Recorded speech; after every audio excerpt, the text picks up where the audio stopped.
What's up people, it's your cameraman Jona, and today I want to try out if this small light goes in this softbox and actually gives us very nice and soft light. Normally in a softbox like this you don't use a small light like this. Two most popular lights at the moment that are being used in a softbox like this are probably the Aputure 120D Mark II and the Godox SL60W, which is a nice cheaper alternative for the Aputure light. Right here I have the Aputure MC light, so why do I want to try out if this light actually will work in this softbox? One, this light is a very budget friendly option. It's around $100. It's also very portable, as you can see. It's super small, works on a battery, so it would be great if I can do something with this light and this softbox, because I'm traveling a lot and I'm shooting a lot on different locations where there might not be any electricity plugs. The power of this light is 5 watts. So for example, the Godox SL60W has 60 watts, the Aputure 120D Mark II has 120 watts. Obviously they're going to be much brighter, but we're going to give this tiny fella a try anyways. And a specific thing I want to try out in this video to test out if this light will work with this softbox is to make a YouTube studio, a fairly simple YouTube studio where this and a softbox will be the key light on me. So I'm going to wait now until it gets a little bit darker and then we're going to try out if we can make this work. It became dark, so it's time to figure out the setup. So for the next part of the videos, the light's gonna be really crappy because I'm just using the lights here in the apartment, and we're gonna slowly build our YouTube studio setup. So the first thing that we're gonna do is search for a cool spot to film in. I kind of like that brick wall and this other white wall, so I'm sort of using this little chair here to figure out how it's gonna look. I'm thinking something like this, but I might move the couch away. Go for a pretty simplistic setup where everything is gonna be white and just this chair with me sitting on this chair. Need to put that curtain a little bit more away so we don't see this brown curtain. I'm gonna put that couch away and see you in a second. Okay, I think I want something like this. As you can see now, with just the apartment lights, it's a very ugly shadow on the wall of this chair. And for me as a person, there's not really a kick on me as the subject in the video. And even now you also have my shadow on the back of the wall, which is quite distracting and not really cool. It's kind of cool to have a friend here in this quarantine time. I got my buddy Shadow over here, but still we want to get rid of him because it just doesn't look really good for the shot. I think I'm gonna go with something like this. I like the fact that you can still see through the window. Give some more depth to the image. I also like the brick wall that kind of gives some texture to the shot. And as you can see, I don't have the chair against the wall because then I wouldn't have like a nice separation of me as a subject popping out of the environment. So now it's time to turn off all the lights here and start playing around with my new toy here and seeing whether I can do something with this small light in it. Let me first show you how the Aputure light will look without the big softbox. So right now I'm just using the home lights, just the regular apartment lights. Now I will turn on this Aputure light without a softbox. So this is the Aputure light, it's pretty straight at me, it's a little bit on an angle. It's shining from there on me, as you can see.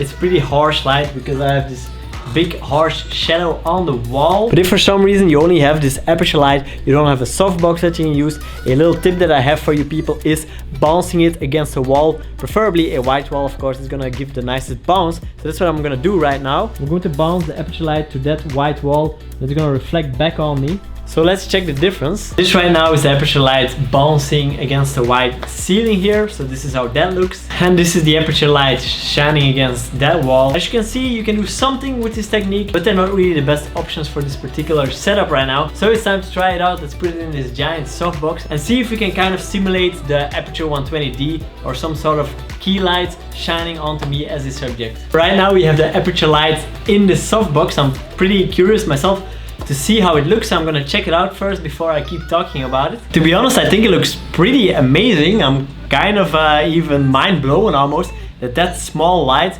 gives this nice effect, because you could see all the previous setups before were pretty crappy. Let's say the apartment lights or just the Aputure light without a softbox, not really flattering, not really nice soft light, very harsh shadows.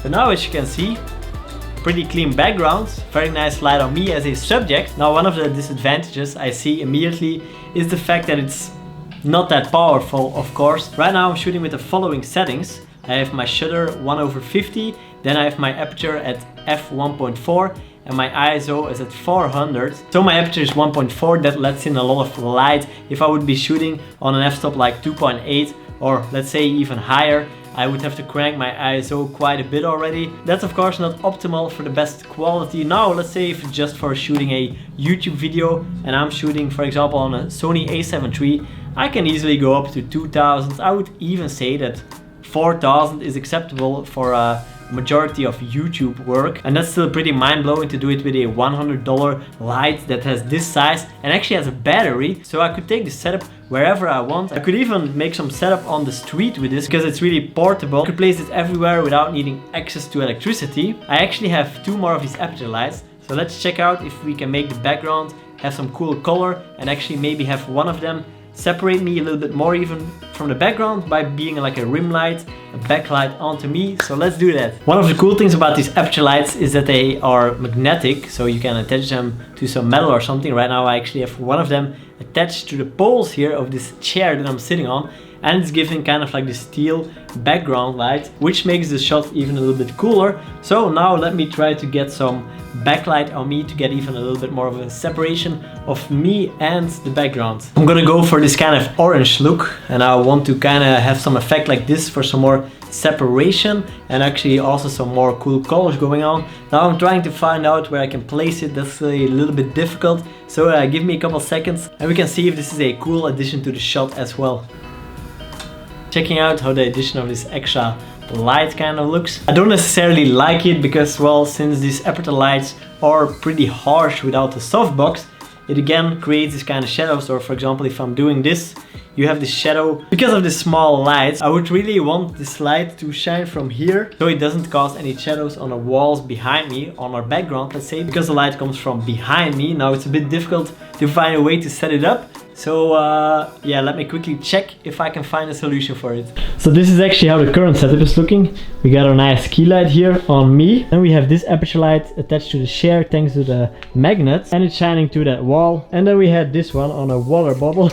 But as I said, I didn't necessarily like the shadow that it was again casting. So I'm going to try to find a way to attach it there so it can shine from behind me onto me as a subject. I'm gonna show you in a second how I attached this orange light now. I hope it looks good. Gonna check it out. Okay, I'm pretty happy with that. It's not perfect, but yeah, this video is just kind of trying out what you can do with just 3 very small lights without too many attachments also. So I'll quickly show you now how the light is actually hanging there. So I have this phone cable attached to the Aputure light and then attached to this pole to keep up the curtains.